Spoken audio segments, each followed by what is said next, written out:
Баршаңызға қайырлы күн. Бүгін біз сіздермен алтын түстес үлбіреген жұп-жұмсақ бауырсақтың рецептімен бөлісемін. Видеоны қарамас бұрын каналыма тіркеліп алыңыздар.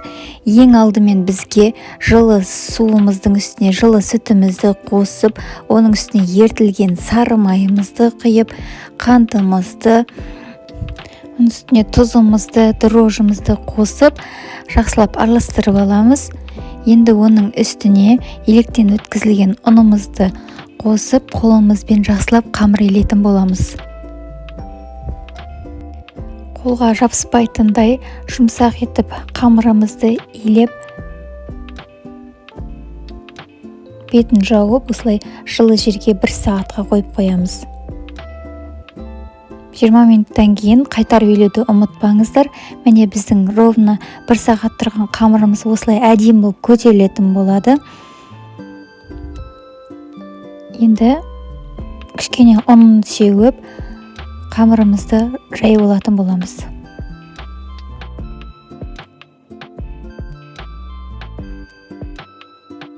Қатты қалың емес, жұқа емес етіп жайып алдық. Енді осындай форманың көмегімен немесе төртбұрышты қылып жая берсеңіздер де болады. Барлығын осылай қойып алдық. Енді бетін кішкене 10 минутқа жауып қоямыз. Қызып тұрған майымызға бауырсақтарымызды осылай пісіріп алатын боламыз.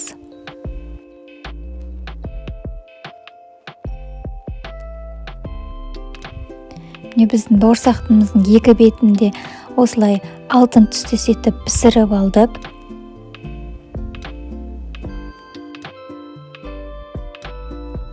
Дастарханымыздың көркін ашатын сметамен де, балмен де, маймен де жесек әдемі үйлесетін біздің бауырсақтарымыз дайын болды. Сіздер жасап көріңіздер, өте жұп-жұмсақ болып піседі. Каналыма тіркеліп лайк басып қойыңыздар, рахмет.